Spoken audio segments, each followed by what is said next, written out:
Gente, isso aqui é vida real, tá? Real! Desse time que são vocês que tem aqui no Grupo R1, eu bato a mão e falo que ninguém tem. Aí você criou um problema aqui agora, né? O faturamento está lá no topo da pirâmide, né? É a primeira entrada, né? É o seu recurso. Eu não posso trabalhar com acha, eu tenho que trabalhar com o que é real. Eu quero ver implementar. Porque quando você vai implementar com o nome empreendedor, aí a dificuldade é outra, só. Fala, meus amigos, sejam bem-vindos! Hoje nós estamos aqui recebendo nossos executivos esses que me ajudou a construir a segunda maior empresa de varejo desse país. Está comigo de novo nesse projeto do Grupo R1, levando todo o conhecimento através do método RGV. Hoje vamos bater um papo com eles e aí vou apresentar cada um para vocês verem com quem eu estou andando. Você que time, que timaço! Fala, empresário do Brasil de Quem Faz, mais um episódio dos Executivos começando aqui. Esse programa que tem como objetivo trazer aqui os maiores executivos desse país para que você possa beber dessa fonte do conhecimento prático, pegar esse conhecimento e aplicar no seu negócio e obter os seus resultados. À minha direita aqui eu tenho ela que vou pegar o calibre dela aqui, viu, gente? Sônia Trindade, que tem experiência de mais de 30 anos, formação acadêmica em marketing e matemática. Ela também foi responsável pela estratégia comercial da Ricardo Eletro, sendo responsável por gerenciar uma verba de 700 milhões por mês e hoje atende também os membros do Clube R1 dentro do nosso ecossistema. Aqui também tem o Júlio Reis, que é especialista em finanças corporativas, construindo aí 2/3 da sua carreira dentro da Rede Globo e Startups Tech também. Hoje é um dos executivos também que atende os membros dentro do Clube R1, sendo responsável pelo planejamento e orçamento das empresas. Hoje o tema aqui, vamos discutir um pouco aqui sobre como decisões de compra e finanças protegem o caixa. Então vou fazer umas perguntas e vou deixar aqui vocês compartilharem o conhecimento.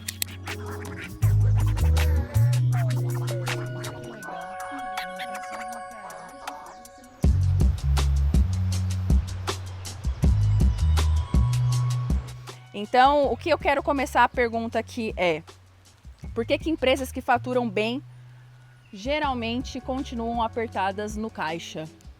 Vamos lá, Sônia, quer começar?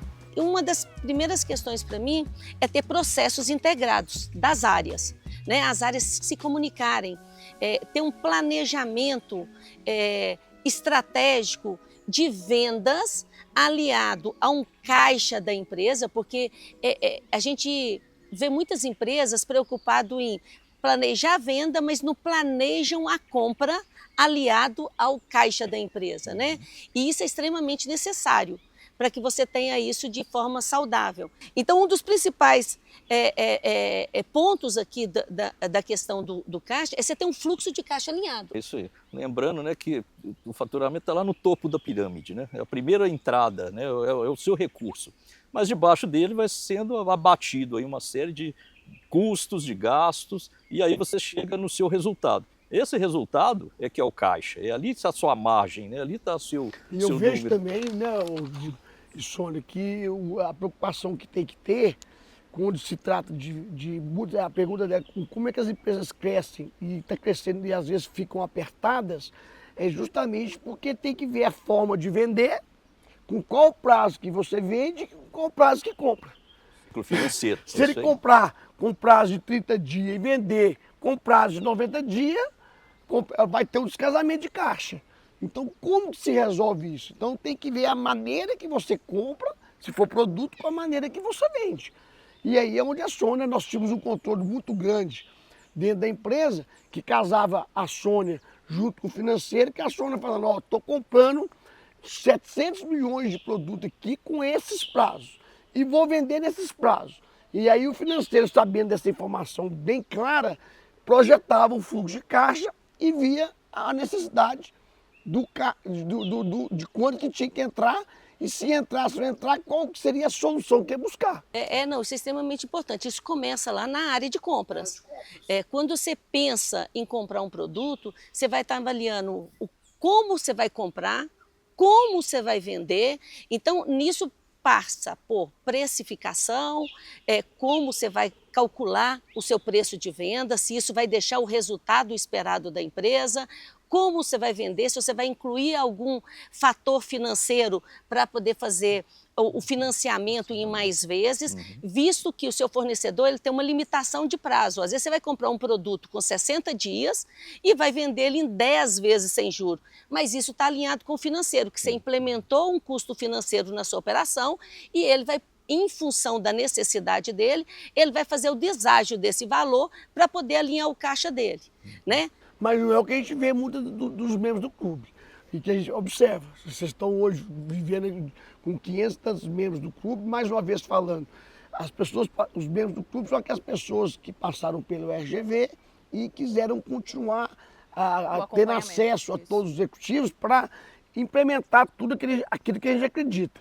A gente vê muito, né, o Júlio e a Sônia, que a pessoa vai crescendo e não observa o caixa. E quanto mais ela cresce, mais ela precisa de capital de giro e mais apertada ela fica. Quando percebe que não, ela não tem dinheiro para pagar os colaboradores, os seus fornecedores e capota. Mas é isso que o que eu costumo falar, Ricardo, e você sabe bem disso, que eu sou muito voltada para o número, né? É o meu DNA, eu gosto de estar olhando para os números reais, é a gente ter de onde a gente sai e para onde a gente vai. Quando eu consigo fazer esse desenho do que vender, como vender e por que vender, eu consigo desenhar esse como, eu consigo ter previsibilidade lá do caixa. Então fica muito mais fácil. O que eu digo é o seguinte, gente, a empresa pode ser pequena, média ou grande, mas se você olha para onde você quer ir e começa a detalhar isso te dá uma liberdade, uma autonomia. Por exemplo, eu peguei essa semana uma empresa que é pequena, começou tem 1 ano, né? E está olhando para os números. Quando eu mostrei a importância de detalhar categoria a categoria, você olhar onde te deixa rentabilidade maior e o que te deixa rentabilidade menor, na hora de fazer a formação do preço, isso você consegue vender no preço à vista, isso você consegue vender em 3 vezes. Esse outro produto, por um valor agregado ser maior, você vai vender em mais prazo.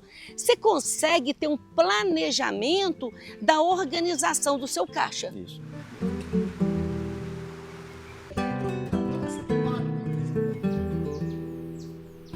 Uma outra coisa interessante é que, geralmente, as empresas têm um crescimento muito rápido, exponencial, e aí aparece aquela quantidade de dinheiro no caixa, parece que está sobrando, né? E aí, se você não tem esse controle adequado, a hora que chega a despesa para pagar, a hora que vem o custo da mercadoria que você comprou para vender, o dinheiro não fecha, a conta não fecha. Então... Isso é outra coisa importante que você está colocando aqui, ó, que a gente tem observado.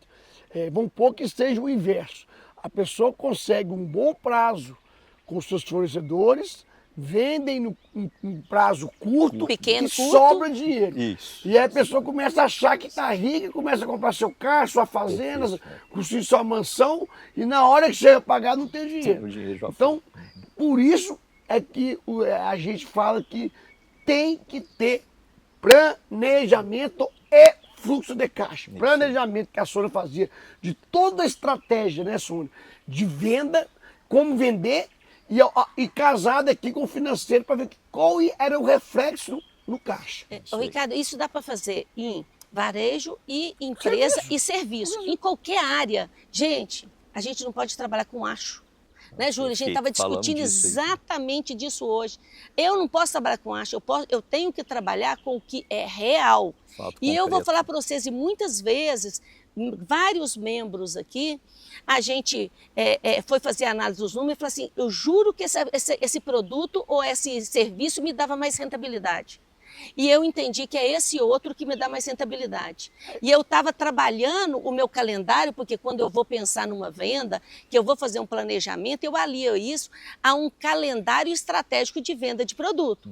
Então eu defino quais produtos vão para a mídia, qual a rentabilidade desses produtos. Qual o cinto de pelúcia, qual o boi de peito, todo mundo gosta exatamente, de falar muito. Né? Qual o produto que me deixa mais rentabilidade, que é o cinto de pelúcia, qual o produto que não necessariamente me deixa menos rentabilidade, mas que tem um giro muito muito alto e que traz um fluxo para o meu negócio, que é o boi de piranha, né? Então, quando eu conheço isso bem, qual categoria me entrega mais, fica mais fácil eu fazer esse desenho. Agora também, gente, Júlio e Sônia, é natural que o processo também seja assim. Né? Se toda empresa já nascesse sabendo tudo, ela seria Perfeito, todo mundo teria Todo mundo sucesso. seria empresário. E nós temos que deixar claro para as pessoas que estão assistindo que é o seguinte, eu também passei por tudo isso, comecei, não sabia número, eu também acho. É natural, o que não pode é continuar nisso. Também Eu faz só parte do construí crescimento. uma grande empresa quando eu soube saber explorar cada tamanho que eu queria ter da minha vida. Então, se a minha empresa bebê, ali, você achar ali no começo, tudo bem, mas se você quer virar adolescente, você não pode começar a achar. Se virar adulto, aí que não pode achar mesmo. Então, é normal que a gente convive com pessoas, inclusive as pessoas vêm do clube justamente Com níveis de maturidade porque diferentes. quer buscar um nível de maturidade. O que é errado é você permanecer sem buscar ajuda e sem buscar o conhecimento que precisa para ir para outro Pra nível. evoluir. O que eu falo, Ricardo, hoje está muito fácil, porque hoje nós temos muitos sistemas de gestão, de ERP, que nos permite fazer essa gestão a baixo custo. Acho que o que ela precisa até exatamente isso aí, é ter conhecimento que existe esse processo e que se ela tem dificuldade, tem onde buscar informação e onde buscar ajuda de forma profissionalizada de pessoas que são gabaritadas e que vivenciaram essa dificuldade no dia a dia. Né? Porque às vezes é muito fácil alguém falar faz assim, mas será que no dia a dia, na prática, isso acontece exatamente assim? Porque falar é uma delícia, fazer outra. Né? Porque aí, Então, né, o que a gente agrega muito aí nesse corpo a corpo também com as empresas, essa customização, né? Ele tem uma solução para ele, por causa dele, né? Ele não tamanho vem com dele, aquele- Exatamente. Mas isso, essa comunização pelo tamanho, bate com o que a senhora acabou de falar. É o tamanho, a gente ter tido a prática. Porque nós começamos com a empresa pequenininha e chegamos à empresa grande. Então a gente sabe que é um processo natural e nós passamos por isso. E por isso que eu falo que a diferença desse time que são vocês que tem aqui no Grupo RU, eu bato a mão e falo que ninguém tem, porque você encontra às vezes o professor que lê matéria, você encontra a pessoa que vai no Google, no ChatGPT lá e pesquisa Encontra e faz todas as respostas. e pega a mentoria ali, cria um métodozinho de mentoria. Eu quero ver implementar. Porque quando você vai implementar com o nome implementor, aí a dificuldade é outra, né, Sônia? eu estava conversando com um membro semana passada, que eu fui visitar, fiquei 4 dias fora visitando 2 membros, que eles eram próximos, e aí eu desenhando os processos com ele já queria enxergar o ATB, que é a verba de compra, né? Eu falei assim, olha, primeiro a gente vai implementar todo o planejamento de compra, a gente vai entender qual que é a rentabilidade, criar um calendário de venda, a gente vai sentar com o financeiro e entender todas as suas despesas, jogar isso num DRE ou num orçamento, a gente entender, isso deu o resultado que você espera? Deu. A sua equipe entendeu e conseguiu implementar todas essas etapas? Sim. Agora vamos para a segunda fase? Então agora a gente vai implementar lá o OTB, a verba de compra, para que você então construa agora o fluxo de caixa. Isso. Mas se ele não entender essa etapa, não adianta eu jogar um monte de informação em cima dele, ele vai ficar assim, meu Deus, eu nunca vou conseguir fazer isso. A gente ouve muito deles, eu nunca vou conseguir fazer tudo isso. Calma, vai. Tem etapas, tem fases. Né? E a gente sabe identificar e colocar numa leitura e numa linguagem que seja acessível a cada etapa da empresa. E aí eu Né, ainda, Júlio? ainda coroo isso aí com o que você falou, que é o acompanhamento do planejado com o real, né? Porque é ali que ele tem o termômetro para entender se realmente ele está atingindo aquele objetivo, se ele vai chegar naquela meta financeira que ele já se propôs, né? Com esse acompanhamento mensal, né? Conta por conta ali para entender e apurar desvios, e se tiver desvio já vir com um plano de ação para poder ajustar isso aí. Né? E estou vendo isso aqui no clube agora. Porque falar é uma delícia, filho, fazer.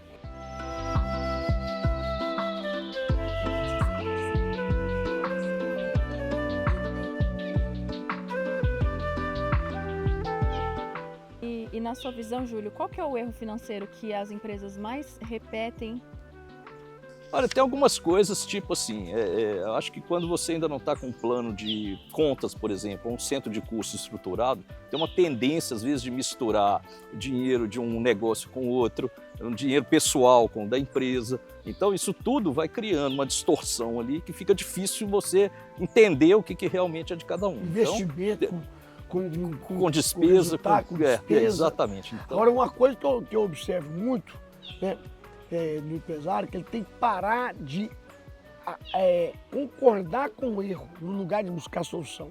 Ontem eu estava com o empresário conversando e ele falou assim, ele tinha estoque para 18 meses. 18 meses. Ele vendia 400 mil e tinha um estoque de 7 milhões. O preço de venda era, não sei, 13 milhões, dividido, portanto, dava 18 meses. Eu falei, por que você tem estoque de 18 meses? Eu sabia a resposta. Não, porque demora muito chegar, a mercadoria, tal. E o cara no estado de Minas Gerais.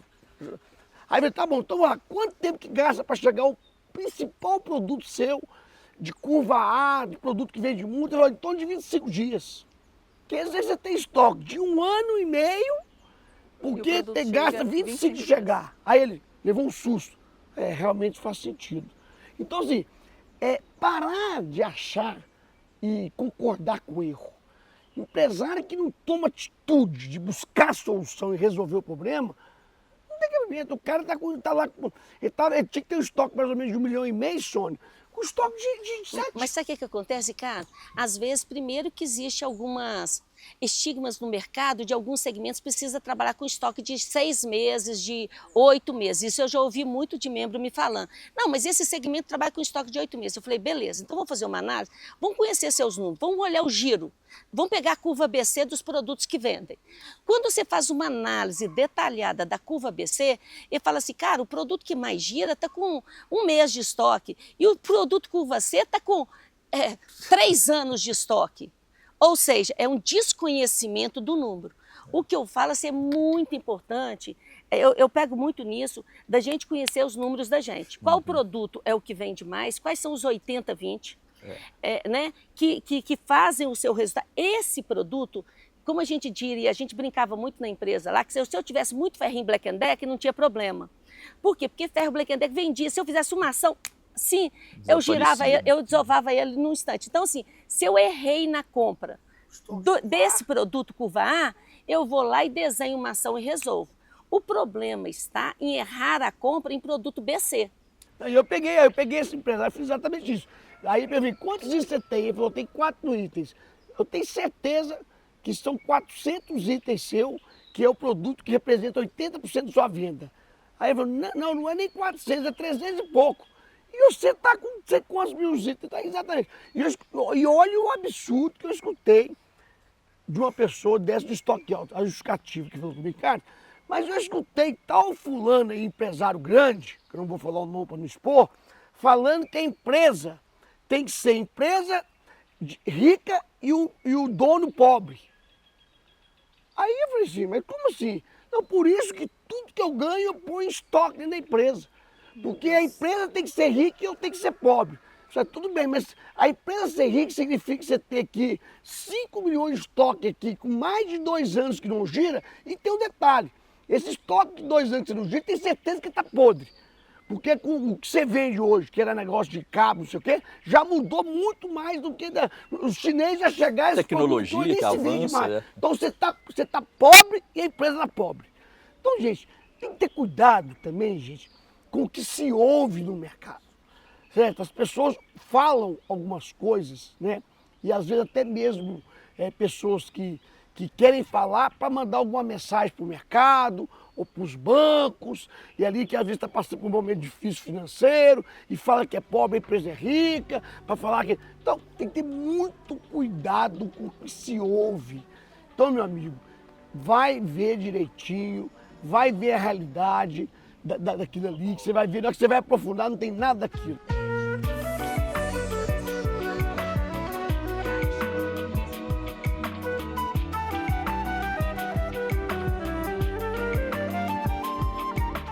Eu e o Júlio, a gente tem feito alguns trabalhos juntos, igual eu faço com a Mônica, né, que é do RH, que é extremamente importante no negócio.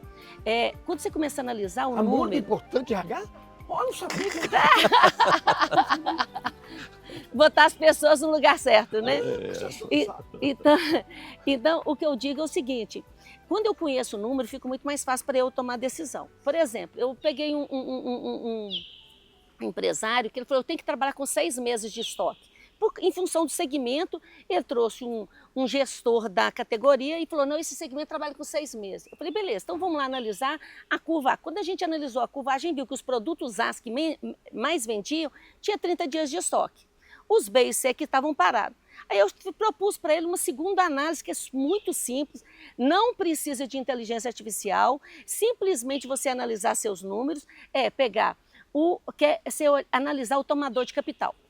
Né? Quando você analisa o tomador de capital, você olha o quanto que eu tenho de estoque desse fornecedor, o quanto eu estou vendendo e o quanto eu tenho de caixa para pagar para ele, que eu tenho de fluxo de caixa para pagar, esse fornecedor, em exemplo, ele tinha 5 milhões de estoque, vendia a nível de custo em torno de 500 mil e tinha contas a pagar desse fornecedor de 500 mil. Ou seja, para a indústria é maravilhoso trabalhar assim. Quando você quer trabalhar com estoque alto, você sabe por quê? Porque você tem 4 milhões e meio, nesse caso, que você pagou para ele, está no caixa dele e saiu do seu bolso e está parado em produto. Então, vamos contar o nosso caso lá, né? A Sônia era cuidar de toda a diretoria de compra e marketing. E tinha debaixo delas não sei quantos compradores, né? É porque a gente fazia estratégia de venda, né, e eu Ricardo? fazia a compra e a venda estratégica. Eu era o par da Sônia de marketing, venda e compra e cuidava também do financeiro. Então, eu fazia questão de cuidar do financeiro. Quem liberava o financeiro, tudo é o fluxo de caixa. Então, eu sentava com a Márcia lá, que é nossa diretora de fluxo de caixa, e às vezes vinha uma duplicata assim, de 10 milhões para pagar hoje. Um fornecedor, Motorola, 10 milhões. Aí eu falei, pô, mas uma duplicata de 10 milhões. Eu sabia que Motorola a gente comprava com prazo médio de 60 dias. Aí eu falei assim, ô, fulano tal, pega para mim o relatório aí de Motorola que eu quero ver quanto que tem de estoque desse produto que comprou aqui. Aí chegava lá, às vezes acontecia o seguinte, ó, espera aí, quando chegou o dia tal, tem 80% do produto estava dentro de casa e a duplicata eu estava pagando aquele dia. Aí vai, chama a Sônia para mim. Chamava a Soninha. Soninha, vem cá, filha. Vem cá. Olha aqui. Vê se tem uma árvore aqui de dinheiro aqui. A Sônia falava assim, o que é isso, patrão? O que é isso? Não, vê se tem jeito de ter uma árvore aqui pra gente colher dinheiro aqui. Você tá falando o quê, Ricardo? Não, porque eu vou ter que pagar o duplicado de 10 milhões e o produto é dentro de casa. Ou seja, como que eu vou pagar? Então, para me pagar isso aqui, eu vou ter que buscar dinheiro em banco. Né? Gente, isso aqui é vida real, tá? É real! Eu vou ter que buscar dinheiro. Então, Soninha, me desculpa, Soninha. Eu não vou pagar, não. Volta para lá e vê com o fornecedor o que você vai fazer. Aí a Sônia voltava para a área do diretor. Gente, ó, não vai pagar duplicado aqui não, porque o estoque tá dentro de casa todinho.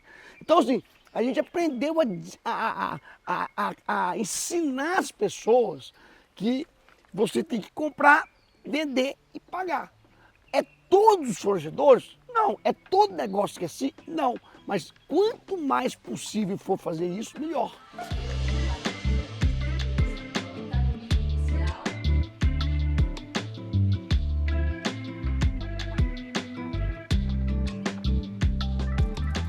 A história do futebol é uma história depois que a empresa estava bem grande, né, senhor? Vamos dizer assim. Mas é importante passar como a gente pensava. A gente percebeu que se a gente criasse valor para aquele parceiro nosso, ele apostava na gente. Então, por exemplo, o futebol da Globo, a gente queria fazer o futebol da Globo, um valor da cota da Globo era a maior cota publicitária do país, era impossível de fazer, e eles também não deixavam a gente colocar outras marcas dentro do patrocínio da Globo. Mas de alguma forma nós conseguimos que os produtos entrassem no futebol da Globo, não a marca, mas os produtos, e os produtos tinham a marca. Então a gente entrava com a marca Ricardo Eletro, mas na hora de vender o produto falava com muita veemência a marca daquele produto. Brastemp, é isso, é aquilo. E aí a Sônia, com o que a gente sempre fez, criamos um planejamento, tudo isso, uma mídia, o que ia entregar para esses fornecedores durante o ano todo da cota do futebol da Globo, e nós conseguimos fechar a maior cota publicitária do país, que ninguém acreditava que a gente tinha cumprido. Então, é entender, né, que não é ir lá pedir por pedir o seu parceiro para fazer as coisas, né, Sônia? É mais do que pedir, é entregar valor para o seu parceiro. Então, quando as pessoas pensam assim, ursinho de pelúcia, boi de piranha, que é lá sangrar o fornecedor, não, a gente casava, a gente tinha uma estratégia de ganha-ganha, né, Sônia? O que eu falo é o seguinte, né? Por que a gente trazia muitos fornecedores para trabalhar com a gente? A nossa, como bem disse o Ricardo, a nossa operação sempre foi muito... Quando a gente entendeu isso, lógico que no início não era bem assim, quando a gente entendeu que o nosso fornecedor ele tem uma meta para ser batida, e eu tenho uma meta para bater de vendas. Quando eu aliava isso, que a gente fechava isso, isso fazia com que eles confiassem muito mais e apostassem muito mais na gente. E com isso, o que nós fazíamos? A gente pegava toda a nossa estratégia, do futebol, por exemplo, a gente, como que eu falo? Eu detalhava ele mês a mês, Dia. Semanalmente, todas as entregas e associava isso ao objetivo do meu parceiro, do meu fornecedor, para aquela data. Porque a gente tinha sazonalidades. Então, se eu não conheço bem todo esse caminho, todo esse ciclo, eu não consigo fazer esse alinhamento. E quando eu mostrava para eles, olha, o investimento que é necessário para você estar numa Rede Globo, e muitas vezes os fornecedores eles entendiam que a gente conseguia viabilizar ele participar de um veículo que era extremamente caro, num custo muito acessível para ele, ao invés dele ir direto. Então eu fazia com que o fornecedor estivesse numa Rede Globo, pagando uma participação daquela veiculação daquele dia. Que era contrato anual? Porque a gente tinha um contrato anual e a gente tinha, além do contrato do futebol, a gente tinha outras mídias associadas dentro desse canal de mídia. Então quando eu conseguia mostrar e vender isso através de um planejamento bem detalhado e minucioso de entrega, que com isso ele ia atingir o objetivo dele, ia somar para ele entregar a meta de venda dele, eles super eram nossos parceiros. E já que você provocou, e é importante colocar, né, Sônia, que as pessoas têm mania de achar que offline, os canais de TV, tipo Rede Globo, Bandeirantes, Record, SBT, rádio, naquela época era o mais funciona mais, importante. Né? Óbvio que quando nós estávamos no final lá, antes de eu vender Ricardo Eletro, a gente já estava investindo muito em Google, já vendi. Marketplace. Marketplace, só que esses canais ainda funcionam muito. Né? A gente chega num membro nosso, quando a gente vai desenhar a mídia para ele, a gente coloca as redes sociais, mas coloca todos esses canais que a gente sempre trabalhou e a gente parece que como se fosse a gente fizesse mágica. Não é mágica, porque tem uma onda de achar que só o digital funciona. Gente, e não você tem que só estar o digital. em todos os veículos de mídia. Não tem jeito. Você tem que estar no digital, você tem que estar no analógico.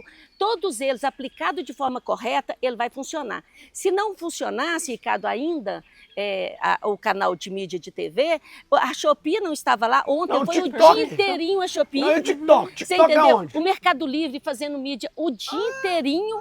Hoje tem uma briga da Shopee e do Mercado Livre ali, ó, pau a pau fazendo mídia. E o próprio TikTok lá dentro desses canais fazendo propaganda. Então, isso é uma muito associação importante. de todos os canais. Já que nós não dá estamos aqui para para ter entregar. nenhum e nem outro. É isso aí.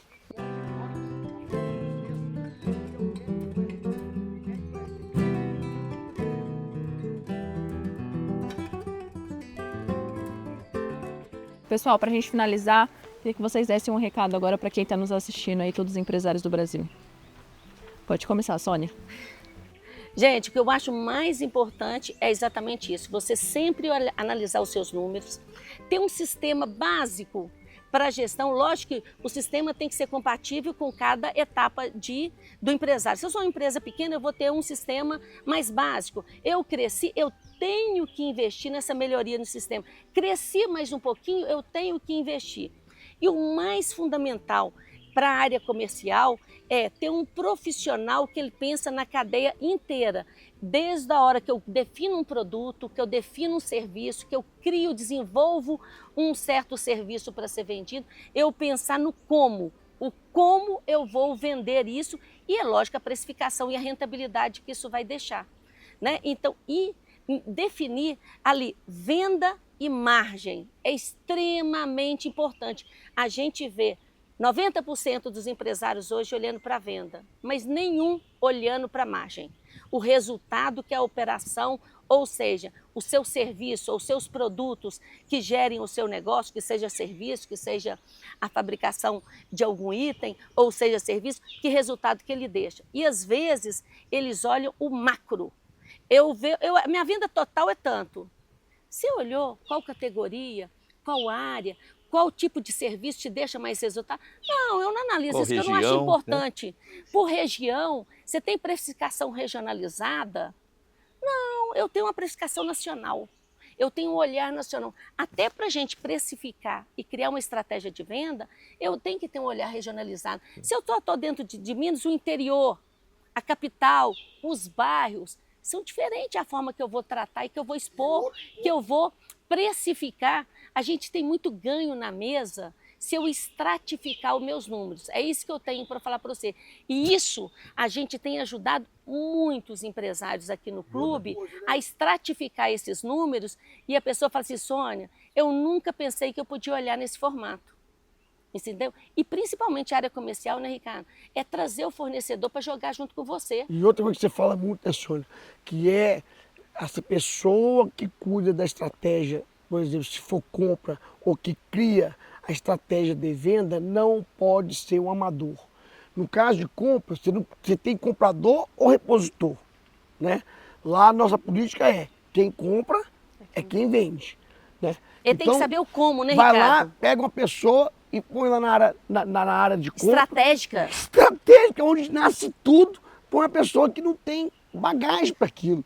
Aí, meu amigo, não vai sair uma boa venda lá. Não tem jeito, né, Júlio?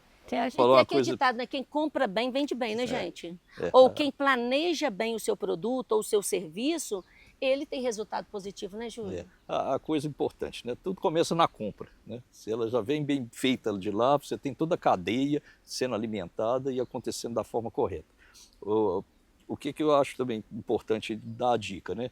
Ter as pessoas certas no lugar certo, né? Financeiro, você precisa de pessoas bem técnicas, que tenham conhecimento do negócio para colaborar, né? Isso aí, né? Reforçando aí o papel do RH de novo, né? Por bater palma para a Mônica e, né? Novamente aí com essa questão dessa colaboração, dessa construção. Não é só uma pessoa de né? confiança, né? É uma pessoa que tecnicamente está preparada. Porque muitas vezes você reconhece alguém como um talento, uma pessoa que tem oportunidades ali, mas na parte técnica ele não consegue fazer essas análises e trazer esse conteúdo aí que é importante, né? O tempo inteiro a gente falou, né? O Ricardo chamando aí, olha, você mede isso, você mede aquilo, compara com isso, compara com aquilo, né? Você falou no início, não tem achismo. É tudo número, é tudo papel, está tudo ali registrado via sistema, né, com a consistência, números auditáveis que são tranquilos para garantir transparência. Outra coisa, alinhamento de objetivo, todo mundo pensando, você falou muito de energia há pouco, né? É aquela coisa de acreditar na mesma coisa, né? Então você tem que ter essa crença voltada para o mesmo conceito, para a mesma forma de chegar lá, né, para a luta, para aquela batalha de dia a dia. Então isso monta o espírito de time, de coletivo, né, de envolvimento. E outra coisa que você falou também, integração. Áreas, né, como é que você tem um comercial que não fala com financeiro, que não fala com RH, que não fala... É tudo essa junção, por isso é um time, é uma empresa, né? Então acho que essa é a dica para... Só complementando o Júlio aqui, e eu acho que é muito importante, uma vez que você analisou seus números, que você definiu e integrou as áreas, vocês definiram para onde, você tem um objetivo muito claro. O que eu quero esse ano? É crescer venda com uma rentabilidade média? Não, eu quero melhorar minha rentabilidade e talvez estabilizar, crescer menos um pouco em venda. Isso tem que ficar muito claro para o time, até para o time poder trabalhar naquela direção. Alinhar. Muitas vezes isso não fica claro qual que é o objetivo principal da empresa. E ter, gente, é uma dinâmica de acompanhamento dos números. Essa dinâmica, essa disciplina de acompanhar esses números é fundamental. Diária de venda, do resultado, e semanal de avaliar para onde eu estou indo na direção certa, eu preciso fazer algum realinhamento com a equipe, e qual que é esse realinhamento. Então, isso para mim é fundamental. Perfeito. seu recado agora. E mais uma vez, falando aqui que nós estamos fazendo esse bate-papo com esses grandes executivos que me ajudaram a construir uma empresa bilionária, que eu falo com vocês que eu tive a felicidade, quando eu resolvi fazer o Grupo R1, através do método RGV, trazer eles para vir cá entregar a vida real, prática. Por isso que mais uma vez eu sempre digo, eu digo e bato no peito, não tem nenhuma empresa de educação empresarial hoje que tem o time que nós temos. Não é porque nós somos muito melhores que os outros, porque nós praticamos tudo aquilo que a gente está implementando na vida. E o que você vê no mercado, não estou menosprezando, é um professor que estudou aquela teoria, ou é uma pessoa que pega alguma coisinha de ChatGPT, no Google ali, agora tem um tal de inteligência artificial, monta uma mentoriazinha e vai colocar aquela meninada. Aqui eu estou deixando claro que é gente madura, que realmente construiu e está construindo de novo. Ricardo, assim, é importante. É lógico que é muito importante quando eu alio o conhecimento acadêmico, que ela é extremamente importante, com a prática. Aí, quando você faz essa fusão dos dois, cara, assim, não tem para ninguém. Que é o que já tá, exatamente aqui no clube, a maioria de nós temos. A gente tem o conhecimento acadêmico, que todos nós somos graduados, pós-graduados aí em algumas áreas, e a gente trabalhou efetivamente nessas áreas. Então, a gente tem essa prática, e ali esses dois é muito legal. Facilita muito a vida. É isso aí. Perfeito. Para você que ficou até agora com a gente, não esquece de se inscrever no canal, de compartilhar com outros amigos empresários também. No link da descrição, aliás, na descrição tem o link também do RGV, dos nossos programas, para você conhecer um pouco mais sobre o Grupo R1 e tudo que a gente pode te oferecer. E agradeço muito a sua audiência. Até o próximo episódio. Beleza. Valeu. Não, gente, a gente vai olhando, o assunto é tão extenso que não dá para falar.